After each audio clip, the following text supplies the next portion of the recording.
अरावली पर्वत श्रृंखला को लेकर सियासत देश में लगातार जारी है। राजस्थान के पूर्व मुख्यमंत्री अशोक गहलोत का बड़ा आरोप है, अरावली को बचाने नहीं बल्कि बेचने की साजिश कर रही है सरकार। अशोक गहलोत की ओर से कहा गया कि अरावली को खनन माफिया को देने की तैयारी है। अब सब मामले में सरकार की पोल खुली है। अशोक गहलोत की ओर से ये बात कही गई है। दरअसल 2002 में पर्यावरण संरक्षण के लिए बनी केंद्रीय अधिकार प्राप्त समिति सीईसी को 5 सितंबर 2023 को सुप्रीम कोर्ट से हटाकर सरकार के अंदर लाते ही शक्ति विहीन किया गया। अब सरकार जहां विपक्ष के दावों को भ्रामक बता रही है, वहीं विपक्ष जो है वो सरकार पर हमलावर है। राजस्थान के पूर्व मुख्यमंत्री अशोक गहलोत, उनकी ओर से बड़ा आरोप लगाया गया है कि अरावली को बचाने नहीं बल्कि बेचने की साजिश केंद्र की सरकार कर रही है। अरावली को खनन माफिया को देने की तैयारी देश में की जा रही है। अब सब मामले में, जितने भी मामले हैं उसमें सरकार की पोल खुलकर देश के सामने आ गई है। अरावली पर्वत श्रृंखला को लेकर देश में सियासत किस तरीके से हो रही है ये आप जानते हैं। और इस बीच में ये बड़ा बयान दिया गया कि राजस्थान के पूर्व सीएम हैं अशोक गहलोत, उनकी तरफ से अरावली को बेचने की तैयारी कर रही है सरकार। कहा तो बचाने की सरकार से उम्मीद थी, बचाने की उम्मीद पूरा देश ये कर रहा था, लेकिन अब अरावली को बेचने की साजिश की जा रही है। राघव जी, आप राजस्थान से हैं, आपका सम्मान करते हैं, परंतु जिस प्रकार से आप गुमराह करें पब्लिक को, 0.19% एरिया ही इफेक्ट होगा अरावली माइनिंग से, ये अपना आप में भ्रमित करने वाला आपका बयान है। और आपने जो अभी सहिष्का के साथ अन्याय किया है, सहिष्का के जो प्रोटेक्टेड एरिया, उसको आपने समाप्त करने के लिए जो चाल चली है और जिस प्रकार से आपने आनंद फानन में जो क्रिटिकल टाइगर हैबिटेट था वो उसको जो बदलने का प्रयास किया जिससे कि वहाँ माइनिंग शुरू हो सके।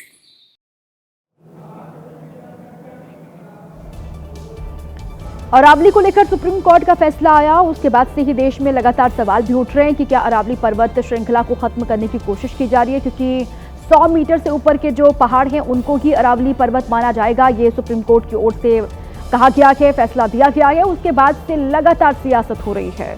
विपक्ष की ओर से ये कहा जा रहा है कि अगर ऐसा हुआ तो 90% जो पर्वत श्रृंखला है वो खत्म हो जाएगी, सिर्फ 10% ही बचेगा। तो ऐसे में जो अरावली को बचाने के लिए तमाम कोशिशें इतिहास में हुई हैं, अब क्यों उस पर हमला किया जा रहा है, क्यों अरावली को खत्म करने की तैयारी हो रही है, जिसको लेकर विपक्ष हमलावर है। खासतौर से कांग्रेस पार्टी लगातार सवाल उठा रही है। और राजस्थान में कल आपने पूरे दिन देखा किस तरीके से प्रदर्शन भी हुआ इस अरावली के मुद्दे को लेकर।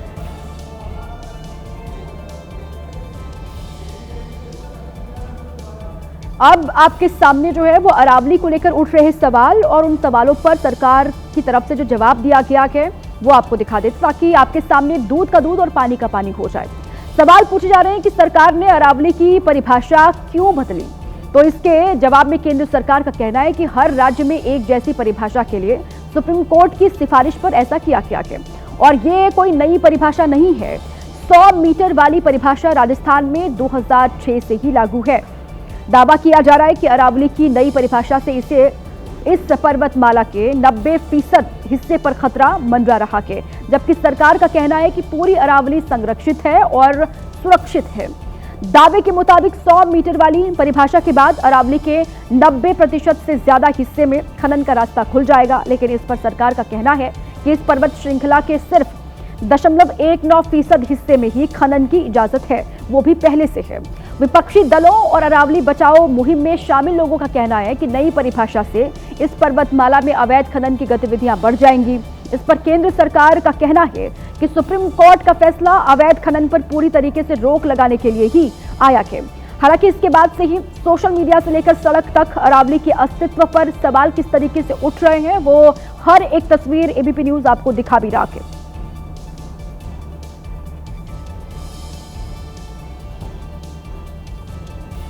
अरावली को लेकर जो दावे किए जा रहे हैं, जो सवाल पूछे जा रहे हैं, उस पर सरकार का तर्क क्या है, सरकार की ओर से क्या जवाब दिया गया है, ये सारी जानकारी हमने आपके सामने रखी।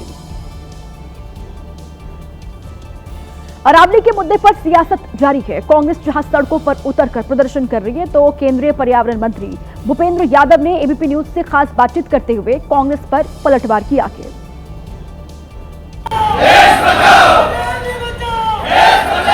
राजस्थान के कई जिलों में कांग्रेस के नेता सड़क पर उतरे और अरावली बचाने को लेकर प्रदर्शन किया।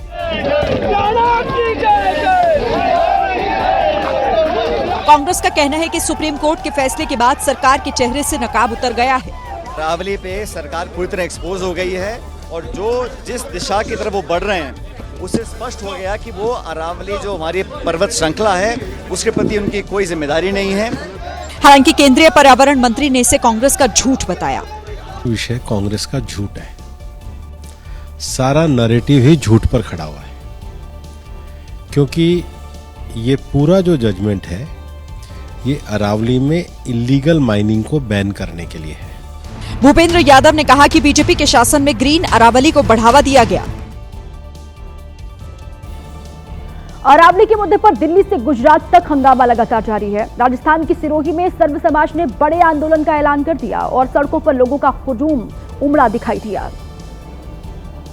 राष्ट्रीय पशुपालक संघ की तरह ही कई संगठन विरोध करते हुए सड़क पर उतर आए हैं। जल, जंगल और जमीन बचाने का अभियान चलाते हुए आक्रोश दिखाया जा रहा है। लोगों ने अरावली के आसपास खनन पर रोक लगाने और पर्यावरण संरक्षण को लेकर हुंकार भरी। इनको अपन को बात भी मनवानी आती है, क्योंकि बात मनवाने के लिए सीधी अंगुली से घी नहीं निकलता है ना, तो अंगुली टेढ़ी करनी पड़ती है, सीधी सी बात है। दरअसल सिरोही जिले में अरावली पर्वतमाला से सटे इलाकों में एक बड़ी खनन परियोजना प्रस्तावित है, जिसमें करीब 3200 बीघा भूमि शामिल है। इसी को लेकर लोग विरोध कर रहे हैं।